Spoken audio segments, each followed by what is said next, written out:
ओम शांति।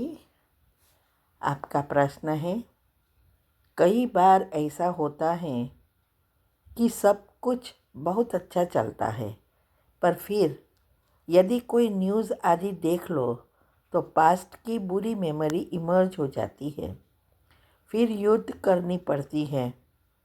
ऐसा बिल्कुल भी न हो, पास्ट याद न आए, और यदि आप भी तो हमें इफ़ेक्ट ही न हो, आए भी तो भी हमें इफ़ेक्ट ना हो, उसके लिए क्या करें? उत्तर है, देखो, ये एक अवस्था पर आधारित होता है।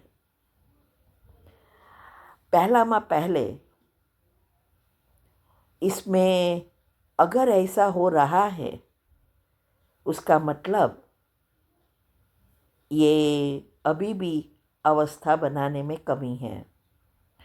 दूसरा ये भी है कि जैसे जैसे हमारा सूक्ष्म शरीर और कारण शरीर साफ होता है, तो ये पिछला भी बाहर आता है, और इससे भी हमारी स्मृतियाँ जागृत होती है, क्योंकि सब अंदर तो भरा है ना पिछला। तो इसके लिए दो ही रास्ता है। एक, ऐसे न्यूज़ देखो ही नहीं। अगर हमारा मन कमज़ोर है तो ऐसे न्यूज़ क्यों देखते हो?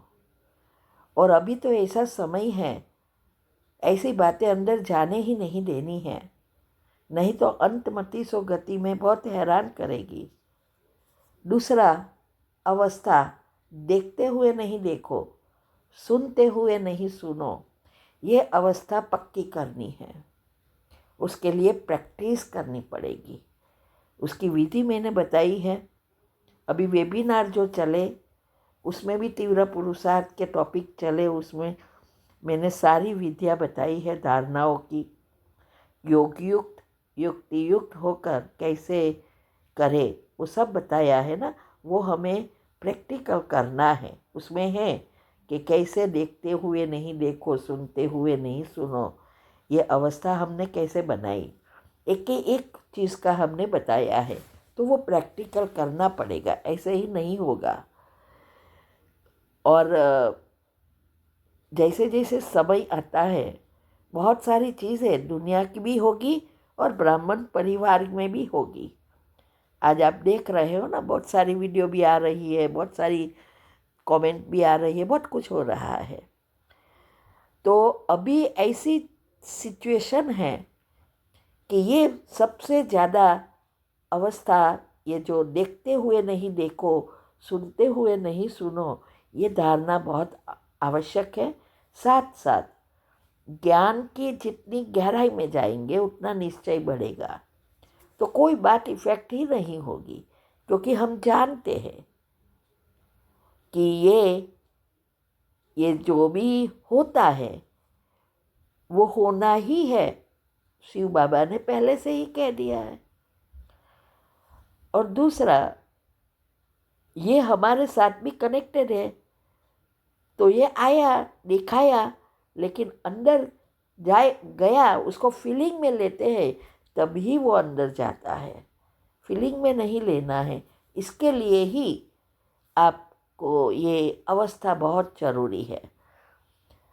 तो पास्ट याद न आए, उसके लिए ये विधि भी है, और इफ़ेक्ट तब करेगी जब फीलिंग में आएंगे। और जितना आपका योग लगेगा, पिछले हिसाब किताब चुकतू होता रहेगा, उतना उतना धीरे धीरे ख़त्म होगा। तो अवस्था भी बनानी है, धारणाएं भी करनी है, और ज्ञान को पचाना भी है। ठीक है। ओम शांति। ओम शांति। आपका प्रश्न है, मैं 2018 से ज्ञान में हूँ, लेकिन मुझे कुछ भी नहीं समझ आता था। हमारे सेंटर की जो दीदिया है, उसका स्वभाव बहुत खतरनाक है।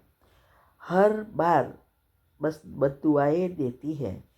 लेकिन मेरी बड़ी बहन आपके ग्रुप से जुड़ी है बहुत सालों से, और वही मेरी समस्या का समाधान करती है और मुझे सेंटर से टूटने नहीं दिया।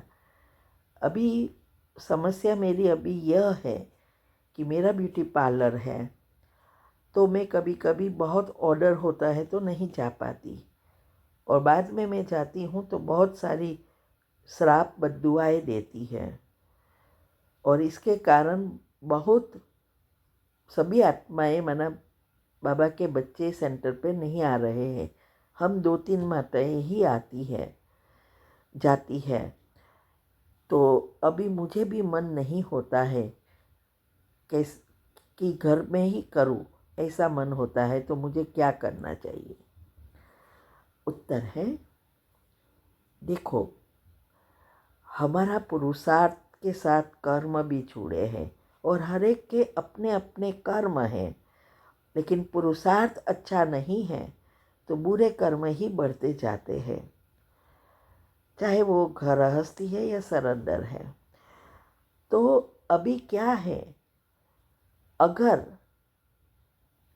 आपका मन नहीं होता है लेकिन आप घर पे रहकर पुरुषार्थ कर सकते हो, टाइम टू टाइम मुरली सुनना, ट्रैफिक कंट्रोल करना, पुरुषार्थ की जो बातें हैं हमारे 8 ग्रुप का जो है वो रोज का रोज करना शुरू करें, क्योंकि ये तो काम करते करते सब करना है ना, भले आपकी ब्यूटी पार्लर की दुकान हो।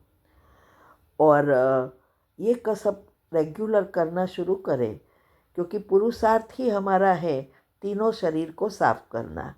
हर एक का पुरुषार्थ यही है, स्थूल सूक्ष्म और कारण। तो आप अगर घर पे करें, ऐसी आपकी फाउंडेशन बन गया है, कोई फर्क नहीं पड़ता, तो तो आपके ऊपर है, नहीं जाओ। हम भी कहाँ जाते हैं, यहाँ अमेरिका में तो बहुत दूर सेंटर होते हैं, तो हम रोज़ नहीं जा सकते। अभी कभी जाते ही नहीं है, कोई ले नहीं जाता। इसीलिए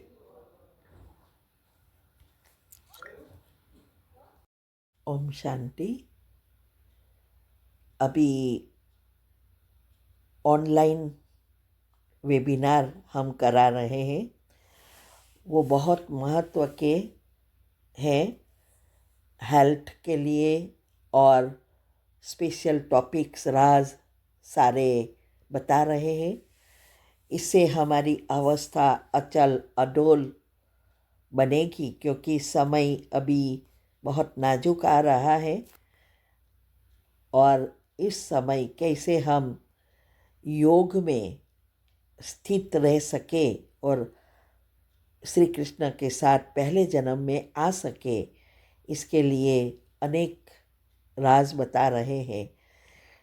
अभी जो वेबिनार चलने वाला है वो है श्री कृष्ण का जन्म कैसे होगा, कहाँ होगा, कौन से डायमेंशन से जुड़े हैं, हम कौन से डायमेंशंस में हैं, ड्रामा और इथर तत्व क्या है, और बहुत सारे राज आपको बताया जाएगा, जिससे हमारी निश्चय बुद्धि बनेगी और हम परमात्मा की याद में लंबा समय बीजरूप स्थिति में टिक सकेंगे और अंतमती सो गति कर सकेंगे। इसके लिए अगर आपको ऐड होना है तो नीचे लिंक रखी है, आप ग्रुप में ज्वाइन हो सकते हैं। ये वेबिनार गूगल मीट और यूट्यूब दोनों पर चलते हैं। वीक में 3 बार है, मंडे, थर्सडे और सैटरडे। इंडिया के टाइम अनुसार शाम को 8 से 9 1 घंटा होता है, और फिर प्रश्न उत्तर थोड़ा होता है। तो आप डिस्क्रिप्शन बॉक्स में ये रखी है लिंक, आप ज्वाइन हो सकते हैं। ओम शांति।